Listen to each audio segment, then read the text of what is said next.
ভারত ও পাকিস্তান কাশ্মীরকে আংশিকভাবে নিয়ন্ত্রণ করলেও দুই দেশই এই অঞ্চলকে পুরোপুরিভাবে নিজেদের বলে দাবি করে থাকে।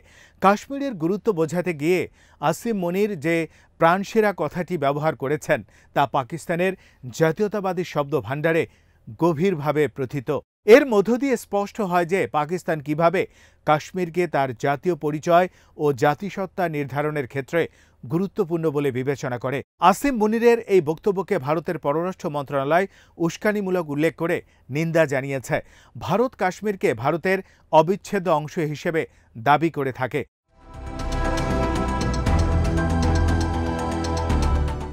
পাকিস্তানের বর্তমান সেনাপ্রধান জেনারেল সৈয়দ আসিম মুনির আহমদ শাহ 2022 সালের 29শে নভেম্বর এই পদে নিযুক্ত হন এবং পাকিস্তানের ইতিহাসে প্রথম হাফেজি কোরআন সেনাপ্রধান হিসেবে পরিচিতি লাভ করেন। জেনারেল মুনিরের জন্ম 1968 সালে রাওয়ালপিন্ডিতে। তার পিতা ছিলেন একজন স্কুল শিক্ষক ও মসজিদের ইমাম, যা তার ধর্মীয় পরিবেশে বেড়ে ওঠার প্রমাণ। তিনি রাওয়ালপিন্ডির মার্কাজি মাদ্রাসা দারুল তাজাউইদে প্রাথমিক শিক্ষা গ্রহণ করেন। পরবর্তীতে সৌদি আরবে পোস্টিংয়ের সময় তিনি সম্পূর্ণ কোরআন মুখস্থ করেন এবং হাফেজ-ই কোরআন উপাধি লাভ করেন।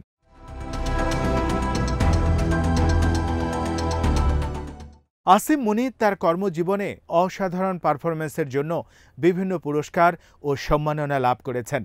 অফিসার্স ট্রেনিং স্কুল মাঙ্গালা থেকে প্রশিক্ষণ শেষে তিনি সোর্ড অব অনার লাভ করেন।